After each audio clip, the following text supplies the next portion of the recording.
আর ছোটনটা তো বোকা, মুখে বড় বড় কথা বলে, তারপরেই হাত গুটিয়ে বসে থাকে, ভাবে খুব বুঝি কর্তব্য করা হলো। এরা এখন বুঝতে পারছে না, কিন্তু পরে বুঝবে। ভাবছে সোনার তরী বুঝি সারা জীবন এদের আগলে রাখবে। একদিন ভূমিকম্পে সোনার তরীও যে ধসে যেতে পারে সেটা ভাবছে না। এসব তুমি কি বলছো আবল তাবল? আমাদের ছেলেটা সব ছেড়ে ছুড়ে দিয়ে রেস্টুরেন্টের ব্যবসা শুরু করে দিল। বিনুর মেয়েটা তো শুনি কোন এক পাঞ্জাবি ছেলের বাইকের পেছনে বসে ঘুরে বেড়ায়। দিনকাল ভালো নয় কমলিকা। অমর করে বলো না, আমার ভয় করছে। হয়তো আমারও করছে, কিন্তু হাত পা গুটিয়ে বসে থাকলে তো চলবে না, কিছু একটা করতেই হবে। কি করবে তুমি? শুধু প্রতিবাদ করলে তো হবে না জানি, কিন্তু প্রতিবাদ দিয়েই শুরু করতে হবে। কালকেই একটা সিগনেচার ক্যাম্পেইন শুরু করব। পরশু খবরের কাগজে কলকাতার সমস্ত বিদগ্ধ জনের প্রতিবাদপত্র ছাপা হবে। তারপর অবস্থা বুঝে ব্যবস্থা।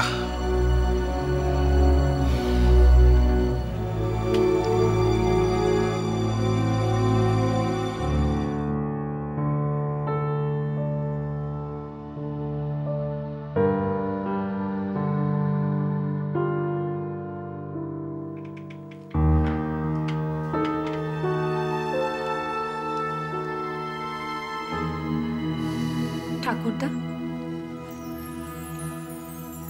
কি ফুপে দিদি তুই এত রাতে? তোমার ঘরের আলো জ্বলছিল তাই। তার মানে তোরও ঘুম আসছে না?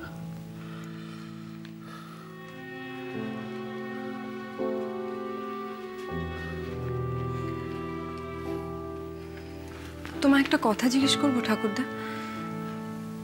স্বচ্ছন্দে। সেদিন যখন দাদার রেস্টুরেন্টে এরকমই একটা রবীন্দ্রসঙ্গীত শুনে আমি খুব ডিস্টার্বড হয়ে তোমার কাছে এসেছিলাম, তুমি কি বলেছিলে মনে আছে? কি বলেছিলাম রে? যে চিন্তার কিছু নেই, খারাপ জিনিস কালের নিয়মেই হারিয়ে যায়, যেটা শাশ্বত তার গৌরব তাতে এতটুকুও ক্ষুণ্ণ হয় না। এই যাকে আজ টিভিতে দেখলে, এর গানই শুনেছিলাম আমি সেদিন। সেদিন যাকে গুরুত্বই দাওনি, আজ তাকে নিয়ে মাথা ঘামাচ্ছ কেন? তার কাজের প্রতিবাদ করার জন্য কেন তোমাকে অন্য একটা চ্যানেলের অনুষ্ঠান করতে হচ্ছে ঠাকুরদা? এর কতগুলো কারণ আছে দিদি।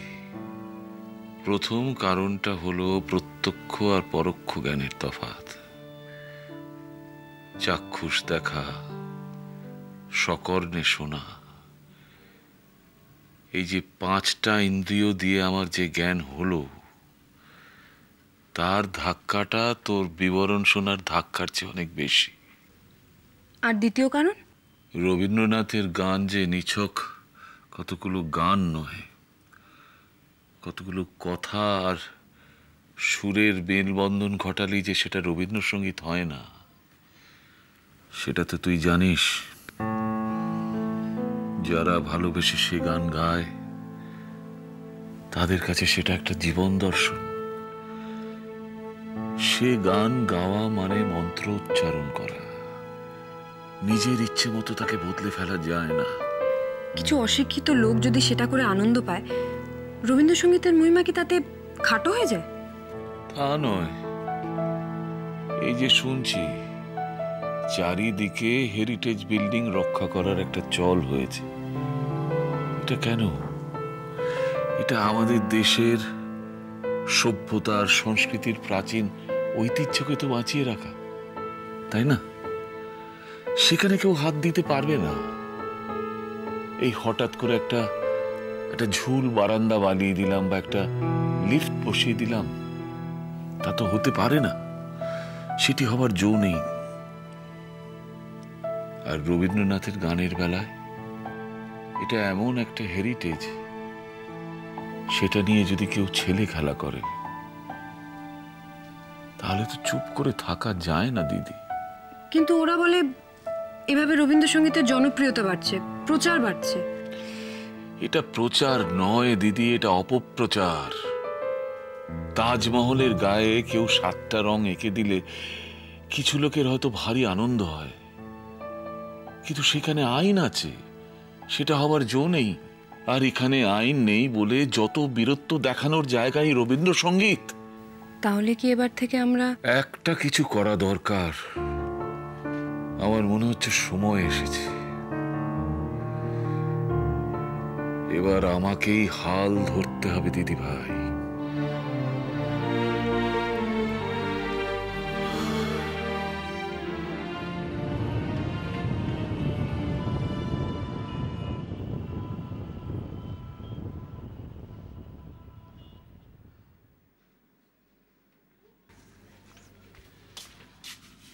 এই যে হিরো, ওঠো। কি ওঠো। ভোম্বল কি হচ্ছেটা কি? ওঠো ভোম্বল, ওঠো ওঠো বলছি। আমি এখানে বসবো। কি হয়েছে কি ঝিনুক? কেন ছেলেটার পেছনে লাগছিস শুধু শুধু? আমি এখানে বসতে চাই থামি, অন্য কোথাও বস না। ঘরে আর বসার জায়গা নেই না। আর ও বা এত বেলা অবধি ঘুমিয়ে আছে কেন? ওঠো। সবাই তো জানে আপনি কতটা হিংসুটে। সকাল সকাল জাহির না করলে চলছে না। না, ভালো একটা স্বপ্ন দেখছিলাম, দিলেন তো ঘেটে। স্বপ্নে কি দেখছিলে ভোম্বল? দেখলাম যে আমার কিছু টাকা হয়েছে, আর তাই দিয়ে মাকে একটা ছোট্ট ফ্ল্যাট কিনে দিয়েছি। ঝিনুক, তোর চা। আর কি দেখলে? আর দেখলাম যে বাথরুমে কল আছে, শাওয়ার আছে, বেসিন আছে, আর প্রত্যেকটা কলে ঠিকঠাক জল পড়ে। মাকে আর বাইরে থেকে জল টানতে হয় না। জানেন, জল টানতে টানতে না মার হাতে কড়া পড়ে গেছে। আর দেখলাম মা খুব হাসছে। ভোম্বল, একটা কথা বলবো? বলুন। তুমি বাড়ি ফিরে যাও। আর আপনাদের প্রোগ্রাম বাড়ি থেকে করবো? না মানে আমি করতেই পারি, আমার কোনো অসুবিধা নেই, কিন্তু ওরা ট্যাক্সি ভাড়া দেবে। তুমি এই কাজটা আর করো না ভোম্বল। আমি তোমার জন্য অন্য একটা শোর ব্যবস্থা করে দেব। অনেক জায়গায় গিয়ে গান গাইতে পারবে, টাকাও রোজগার করতে পারবে। কি বলছিস তুই বলতো? এত কাণ্ডের পর মাঝ রাস্তায় ছেড়ে দেবে? আর তোদের শো? কাজটা বোধহয় ঠিক হচ্ছে না থামি। এই কয়েকদিন হলো যে আমাদের প্রোমোটা অনের দেখাচ্ছে, কাগজে দেখো নিউজ করে দিয়েছে। তো পাবলিসিটি হচ্ছে, এটা তো ভালো কথা। না থামি, ভীমরুলের চাকে ঢিল পড়েছে। নিখিলেশ দেবের কমেন্টস গুলো পড়ে দেখো একবার, যেন গোড়াকে ছিঁড়ে খেয়ে ফেলবে। গোড়া যেন রাস্তায় দাঁড়িয়ে রবীন্দ্রসঙ্গীত গায়নি, ওদের ঘরে গিয়ে শীত কেটেছে। আবার সিগনেচার ক্যাম্পেইন করবে। কেন? রবীন্দ্রনাথের গান বুঝি কেউ গাইতে পারে না? খালি ওরাই পারে? কেন রবীন্দ্রনাথের গান বুঝি জকের ধন? তাহলে তো দাদুর প্রোগ্রামটার নাম হওয়া উচিত ছিল আবার জকের ধন। এই তো সবে শুরু ভোম্বল। তুমি একটা খুব ডেঞ্জারাস কাজ করতে চলেছ।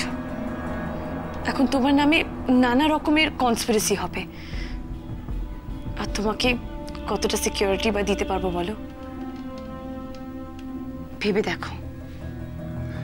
এতদিন কেউ পাত্তা দিত না, খালি বাচ্চা বাচ্চা করতো। এখন সব পণ্ডিত দাদুদের সঙ্গে কম্পিটিশন। আমার কিন্তু হেভি লাগছে।